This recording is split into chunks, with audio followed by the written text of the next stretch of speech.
365 दिन चुनाव में ही रहते हैं, इसलिए कोई काम नहीं कर पाते। भ्रष्ट बेईमान लोगों को ईडी सीबीआई के प्रभाव में लेके सरकार को अपनी मदद में लेना पड़ रहा है। मोदी जी की सरकार दो बड़े देश के बड़े व्यापारियों को समर्पित है। उनका विकास ही सबका विकास है। अगर आप ये बात खबर न चलाएं तो शाम को वो कहने लगेंगे कि अमेरिका के पूरे सांसद उनके संपर्क में हैं और वो अमेरिका की सरकार गिरा देंगे। जिसको ये पता ही नहीं है कि मैं किस गठबंधन के साथ रहूँगा। सुबह योगी जी के यहाँ, शाम को कहीं और, दोपहर में, वो यही विश्वसनीयता का संकट है, इसलिए उन्हें नहीं बुलाया गया। न बसपा उनसे राय मांग रही है, न सपा उनसे राय मांग रही है, न और कोई राय मांग रहा है। उत्तर प्रदेश की राजधानी में इस वक्त लोकसभा चुनाव को लेकर समाजवादी पार्टी के कार्यालय में अलग अलग मंडलों की बैठक चल रही है और कार्यकर्ताओं को और विधायकों को और जितने भी मंडल के पदाधिकारी हैं उनको अखिलेश यादव जीत का मंत्र दे रहे हैं। हमारे साथ खुद पूर्व एमएलसी और उदयवीर सिंह जी हैं, समाजवादी पार्टी के दिग्गज नेता हैं। उदयवीर जी, किस तरह की तैयारी है लोकसभा चुनाव को लेकर, क्योंकि बीजेपी जो है वो बिगुल फूंक चुकी है, वो 365 दिन चुनाव में रहती है, आपकी क्या तैयारी है? 365 दिन चुनाव में ही रहते हैं, इसलिए कोई काम नहीं कर पाते। उनकी डिलीवरी कुछ नहीं है, जो वादे किए हैं कोई पूरा नहीं किया, केवल जनता को गुमराह कर रहे हैं। हमारी यही तैयारी है कि हम अपनी पार्टी और संगठन को इस तरह व्यवस्थित कर सकें कि वो जनता को ये याद दिला सकें, उनको याद करा सकें कि जो आपसे वादा किया गया था, जो आपके का टैक्स पेयर का पैसा था, बजट था, उसकी बंदरबांट हो गई, भ्रष्टाचार हुआ है, जनता के काम नहीं हुए, केवल गुमराह किया जा रहा है। नहीं, लेकिन जो आपका फॉर्मूला है पीडीए, पिछड़ा, दलित, अल्पसंख्यक, मुस्लिम, इस फॉर्मूले के साथ मतलब कितनी उम्मीद है आपको कि लोकसभा चुनाव में जीत हो सकती है? बीजेपी को आप टक्कर दे सकते हैं? क्या पिछड़े जुड़ेंगे? राष्ट्रीय अध्यक्ष जी ने ये कहा कि समाजवादी पार्टी और पीडीए मिलकर हराएगा भारतीय जनता पार्टी को, एनडीए को।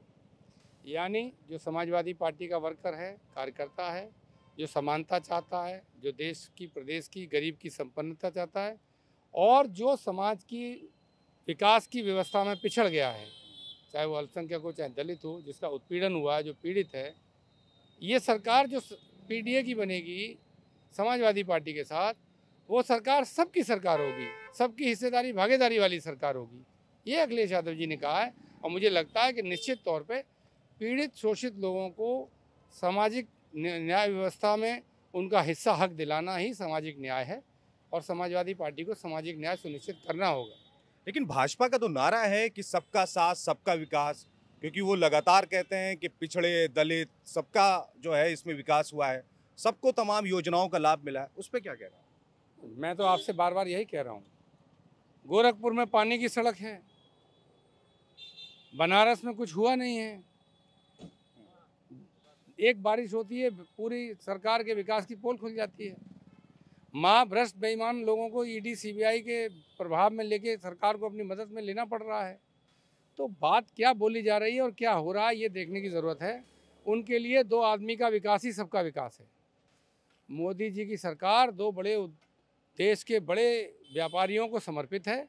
उनका विकास ही सबका विकास है। न किसी राजनीतिक व्यक्ति का सम्मान है, न किसी गरीब का हक हिस्सा है, न किसी को न्याय है। बस केवल उन दो लोगों के लिए जो करना पड़ता है वो ये सरकार करती है। एक आपके पुराने साथी थे ओपी राजभर, जो कि लगातार इस वक्त सुर्खियों में बने हुए हैं। वो लोग कह रहे हैं कि कई विधायक जो हैं वो आपके, हमारे संपर्क में हैं, बीजेपी के संपर्क में, हमसे आके सजेशन लेते हैं कि भैया कोई रास्ता बता दीजिए। अगर आप ये बात खबर न चलाएं तो शाम को वो कहने लगेंगे कि अमेरिका के पूरे सांसद उनके संपर्क में हैं और वो अमेरिका की सरकार गिरा देंगे। उनका ट्रैक रिकॉर्ड देखिए, जो वो बोलते हैं उस पर खुद शाम तक कायम रहते हैं कि नहीं रहते। सुबह सपा की सरकार बनाते हैं, शाम को भाजपा की सरकार बनाते हैं। कभी अखिलेश जी सबसे अच्छे हैं, 3 दिन बाद योगी जी सबसे अच्छे हैं, फिर मोदी जी सबसे बड़े झूठा हैं। ये सब उनके बयान हैं। उनकी राजनीति में कोई बयानों की विश्वसनीयता नहीं है, कोई क्रेडिट नहीं है। आप लोगों की मित्रता है, इसलिए उनके उलझुल बयानों को आप लोग चलाते रहते हैं। लेकिन वो साफ तौर पे कह रहे हैं कि महागठबंधन में मायावती को शामिल करना चाहिए, क्योंकि जो महागठबंधन की बैठक हुई उसमें कोई भी दलित चेहरा नहीं था। वो चाहते हैं कि हमको भी शामिल करें। ओपी राजभर ने साफ तौर पे कहा है कि महागठबंधन में हमको भी बुलाएं, हम भी शामिल होना चाहते हैं, विपक्ष की ताकत हम भी बनेंगे। जिसको ये पता ही नहीं है कि मैं किस गठबंधन के साथ रहूँगा। सुबह योगी जी के यहाँ, शाम को कहीं और, दोपहर में, वो यही विश्वसनीयता का संकट है, इसलिए उन्हें नहीं बुलाया गया। और वो अगर सपा बसपा के गठबंधन के बहुत हितैषी होते तो 19 में जब सपा बसपा ने गठबंधन किया होता तो उस समय आए होते। अगर किसी ने नहीं लिया था तो बिना शर्त समर्थन कर दिए होते, क्योंकि नेताओं के लिए तो समाज में न्याय और सामाजिक परिवर्तन ज़्यादा बड़ी चीज़ है। तो वो न्यूज़ में बने रहने के लिए कुछ भी बोलें, न बसपा उनसे राय मांग रही है, न सपा उनसे राय मांग रही है, न और कोई राय मांग रहा है। इसलिए उनकी राय उनको मुबारक, वो अपना दल का देखें। समाजवादी पार्टी ने उनसे हाथ जोड़ के किनारा कर लिया है। हम राजभर समाज को न्याय देंगे, उनके साथ उनको भागीदारी हिस्सेदारी देंगे, उनके साथ जुड़ के रहेंगे। लेकिन ओम प्रकाश राजभर जी का हमारे यहाँ से कोई लेना देना नहीं है। वो जिनको राय देना चाहते हैं उसे दें।